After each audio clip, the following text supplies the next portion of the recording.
Hello everyone, hope you're doing well. Today we are once again having a look at another devblog for the next major update in War Thunder, what I've dubbed Update 2.3, but unfortunately hasn't been named yet from Gaijin. We've had the sneak peek streams, we've had a lot of devblogs, but no name is forthcoming. It would be really nice if they could name it, just so, at least from a personal point of view, I'd be able to name everything correctly. Today we're having a look at the visual effects for ground vehicles and also for naval vehicles as well. They've rejigged a lot of the stuff, including how gunshots look in the game, and I've got to say they've done a wonderful job at it. After showing them on the sneak peek stream, you can see here in very much high fidelity what the new stuff looks like. Basically, they showed off a bunch of vehicles, mainly Soviet ones, but understand that all of these effects are going to be coming to every vehicle when it comes to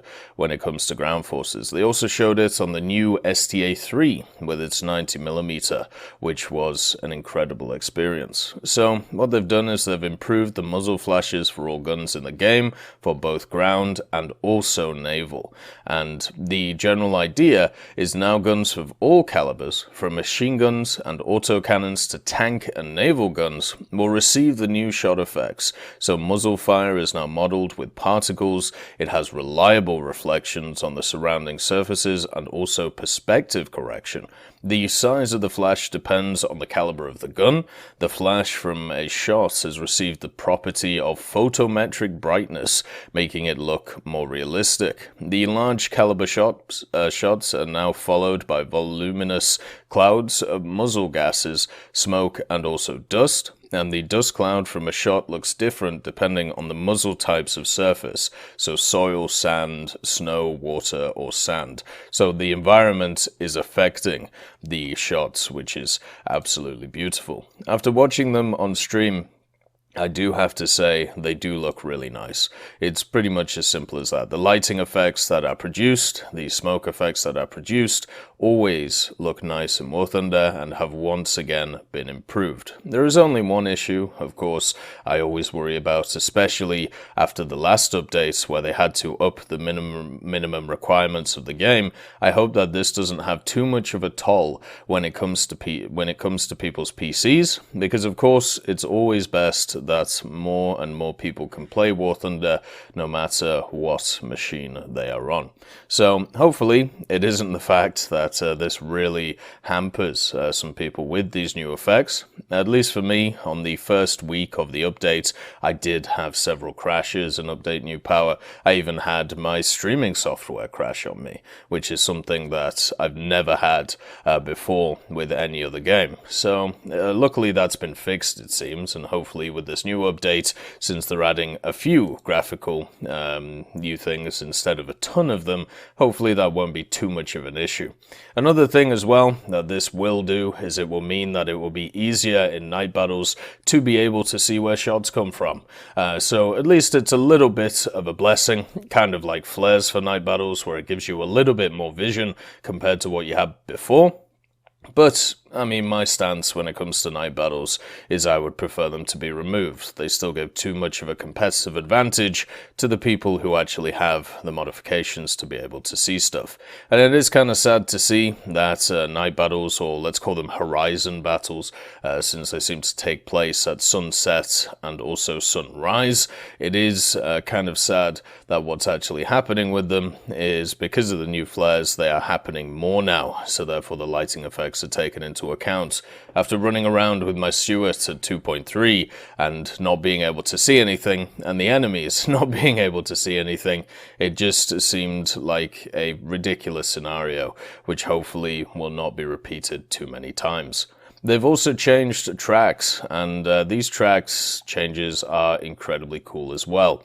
Now, one thing that War Thunder should be always pleased of, I suppose, and we should always appreciate, is the minor things that do change. Whether it is a shell being ejected out the back of a turret to make it, look more realistic, whether it is the gun flashes that we've seen before, whether it is the tracks on the suspension being able to move around, whether it is actual physics being modeled on something like a spade on a tank. At the end of the day, all of these things improve the gameplay of the game, even if you don't, notice them that much. And one of these is the tracks. The tracks are being completely changed in the new updates. Not for every single vehicle, but the idea is to eventually make this for every single vehicle.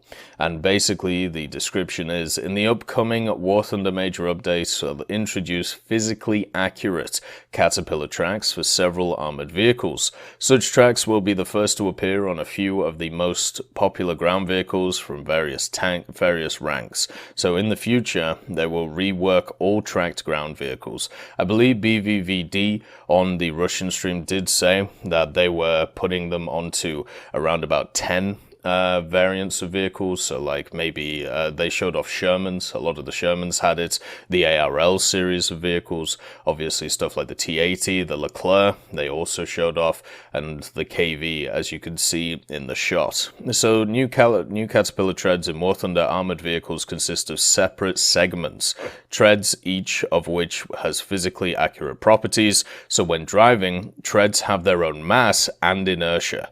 When passing over humps and potholes, the Caterpillar bounces on the wheels, and during accelerating and braking, it tightens or whips, and also sways for some time after the vehicle stops.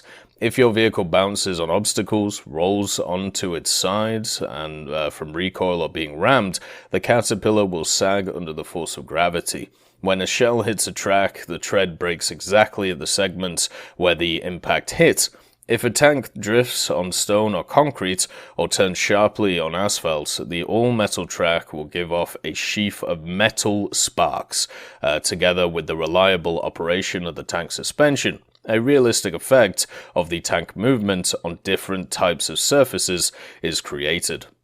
So not just, the added inertia of the independent parts of the track, not just the fact that they have now modeled these tracks not just as one big block, but instead individually modeled each part, but also as you drift around the place, there will also be sparks flying everywhere. Now, generally as a realistic player, I don't think I'm going to see that much, but that must be absolutely fun for the arcade players. I could just imagine 3 tanks drifting around a corner, going incredibly fast, and basically just sparks flying everywhere, shooting around the corner, having a lot of fun. So overall, should be pretty nice to see. The fact is, this doesn't have too much of a gameplay impact when it comes to War Thunder, but what it does is it once again shows the attention to detail. I remember back in the day when they added the flames to engines, and that to me was the best part of that update, just because it's something that affects all vehicles and makes them look a little bit better. It makes them look a little bit nicer, and that is exactly the same with these tracks. It won't have too much of a gameplay impact, but at the same time, it just improves the overall graphical fidelity of the game and improves our time in it. The next one is for GPU objects. Now, this actually wasn't shown on the stream, actually, or at least it doesn't seem to have been talked about. So this is something new compared to the dev streams that were on. So in the last Dagor engine update, we made the surfaces in locations of the game more detailed thanks to terrain displacement mapping. In Dagor engine 6.0, we have implemented a generation of landscape native objects using your computer's graphics card. We have divided all locations in the game into several biomes, each of which has its own set of objects, rocks, pebbles, debris, plants, moss, mushrooms, and also so on. These small details have created and placed on the stage using only the GPU, so they don't take up much hard drive space and don't slow down the game. So yeah, it's one of those really weird things that they're basically, so this is what it is before. So you can see it's quite blank, it doesn't really look like it's fought in, looks like it's just like a normal street which has a few destroyed buildings. And what this new technology does is it actually just adds guff everywhere, I think is the best way to put it, but it also seems like it has been fought in. Now, the only issue I have with stuff like this is you can actually see, like, it cuts off really close. It cuts off before the streets actually intersect, so that's a little bit worrying. We'll have to see if there's a distance issue with them, and also what happens when biomes actually connect. What happens when you go from grass to pavement? Is there going to be a weird shift, or is it, going to be, is it going to be okay? But mainly, when it comes to it, it's just, once again, looks a little bit more fought in, looks like, there's more of a battle going on, immerses you into it. Imagine this picture, but instead there is 3 or 4 or 5 tanks which are destroyed. There are, tanks coming down the street, trying to, push through and, get going. There's, the buildings destroyed, maybe some sandbags everywhere, maybe some of these areas are destroyed.